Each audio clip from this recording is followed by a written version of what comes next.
नमस्ते, खुलुम खा एवरीवन। मैं आप सब से ये साल ख़त्म होने वाला है 2022। और मैं इस अवसर में आप लोग से मैं मिलने आया हूँ, मैं आपसे बात करने आया हूँ। और मैं चाहता था कि अगर आपका कोई सवाल हो, if you have any questions, अगर आपको मुझसे कुछ बात करना हो, तो मैं इस साल के अंत में आपसे अगर इंटरेक्शन करके कुछ बोल सकूं तो बहुत अच्छा रहेगा। मुझे भी बहुत चीज़ आपसे बात करना है। मैं जानता हूं कि बहुत जगह में कहीं कहीं में हमारा ये साल अच्छा भी रहा है और कहीं कहीं में बहुत ख़राब भी रहा है ये साल। पर्सनली बहुत लोग जिनको मैं पहचानता था मेरे परिवार से, उनका देहांत हुआ कोविड के लिए। बहुत लोगों को हमने हेल्प भी किया और बहुत लोग जो त्रिपुरा से बाहर थे उनको हेल्प किया, जो त्रिपुरा के अंदर थे उनको हेल्प किया। कभी नहीं देखा कौन बंगाली था, कौन मुस्लिम था, कौन हिंदू था, कौन क्रिश्चियन था।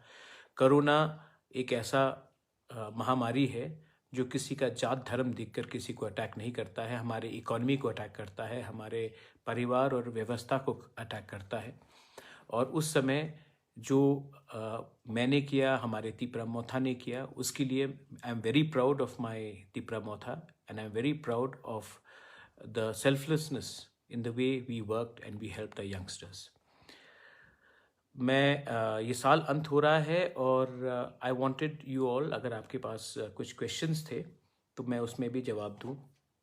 बहुत लोगों ने मुझे सवाल भी भेजा है और मैं उसका आंसर देना चाहता हूं। शुरुआत करते हैं, लेकिन मैं एक बात सबको कहना चाह रहा हूं कि ये साल ख़त्म हो रहा है।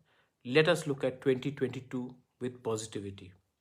जो नेगेटिविटी था वो ये साल ख़त्म होने के बाद हमें अंदर से निकालना चाहिए। थानसा प्यार से बढ़ता है, थानसा सिर्फ बोलने से नहीं बढ़ता है। थानसा जब आप किसी और को गाली नहीं देते हो तब आगे बढ़ता है। थानसा जब अपने अंदर क्रोध नहीं रखते हो तब आगे बढ़ता है। थानसा तभी आगे बढ़ता है जब आपके दिल में प्यार होता है और किसी को माफ़ी करने के लिए एक क्षमता भी होता है। थानसा आप सिर्फ बोलने से नहीं होगा।